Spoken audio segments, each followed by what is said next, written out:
আসসালামু আলাইকুম সকল শিক্ষার্থীবৃন্দ। তো আজকে তোমাদের রসায়নের ধারণা রসায়ন বইয়ের প্রথম অধ্যায়ের অনুশীলনীর বহু নির্বাচনী প্রশ্নের উত্তরগুলো আজকে আমরা সবগুলো দেখে নিব। তো প্রথম প্রশ্নটা একটু দেখো, যদি লক্ষ্য করো নিচের কোন পদার্থটি পরিবেশের জন্য ক্ষতিকর, তা আমরা এখানে কীটনাশক কিন্তু আমি কালো ব্যাকগ্রাউন্ডে লিখে দিয়েছি। তো আমি সবগুলো এরকম ভালোভাবে কালো ব্যাকগ্রাউন্ড দিয়ে আমি কিন্তু লিখে দিয়েছি। তাই কাজেই তোমরা যারা এখনও আমাদের চ্যানেলটিকে সাবস্ক্রাইব করোনি দ্রুত সাবস্ক্রাইব করে রাখো। এবং এই অধ্যায় থেকে আমি আরও অতিরিক্ত বহু নির্বাচনী দিয়েছি, যেগুলো তোমাদের অর্ধবার্ষিক এবং বার্ষিক পরীক্ষার জন্য খুবই জরুরি। তাই এগুলো তোমরা পড়ে নিতে পারো, কিন্তু বইয়েরগুলো কিন্তু আমি আলাদা কিন্তু উপরে দিয়ে দিয়েছি। এখানে তোমাদের রিডিং থেকে আমি কিন্তু এগুলো বের করেছি এবং উত্তরগুলো কিন্তু আমি দেখো ওই যে কালো ব্যাকগ্রাউন্ড দিয়ে আমি কিন্তু এটা লিখে দিয়েছি। এবং আজকের ভিডিওতে আমরা এই অধ্যায়ের সৃজনশীল প্রশ্নগুলোর উত্তর দিব এবং আগামী ক্লাসটি জীববিজ্ঞানের উপর বা বায়োলজির উপরে হবে। তাই সবাইকে দেখার জন্য অনুরোধ জানানো হলো। তো শিক্ষার্থীরা, আমরা এবার আমাদের অতিরিক্ত শেষ করে আমরা সৃজনশীল প্রশ্নে আসলাম। এবার আমাদের উদ্দীপকটা দেখে নাও যে প্রশ্ন ক নাম্বার গবেষণা কি আমি দিয়ে দিয়েছি। এভাবে আমি কিন্তু প্রত্যেকটা সৃজনশীলের উত্তর কিন্তু আমি এখানে দিয়ে দিয়েছি।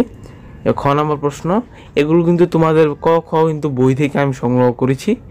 বইয়ে কিন্তু একটা ছক ছিল এটার কাঁচা আমের। ওকে, তো আমি এগুলো কিন্তু সংগ্রহ করেছি। তো বাকিগুলো তোমরা দেখে নাও।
শিক্ষার্থীরা, 2 নম্বর উত্তর শেষ হওয়ার পরে যে 3 নাম্বারটা দেখতে পাচ্ছ, এটা কিন্তু তোমাদের বইয়ে নেই।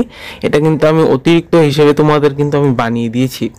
এটা কিন্তু আসার সম্ভাবনা খুবই বেশি, কেননা তোমরা যদি গাইড ক্রয় করে থাকো তাহলে দেখবে প্রশ্নটা তোমাদের প্রায় প্রত্যেকটি গাইডই রয়েছে।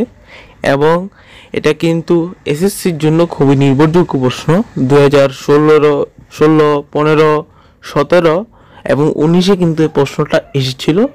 তাই আমরা এটা কিন্তু উত্তর দিয়েছি এবং এর সঙ্গে এই প্রশ্নটাও কিন্তু আমরা উল্লেখ করেছি।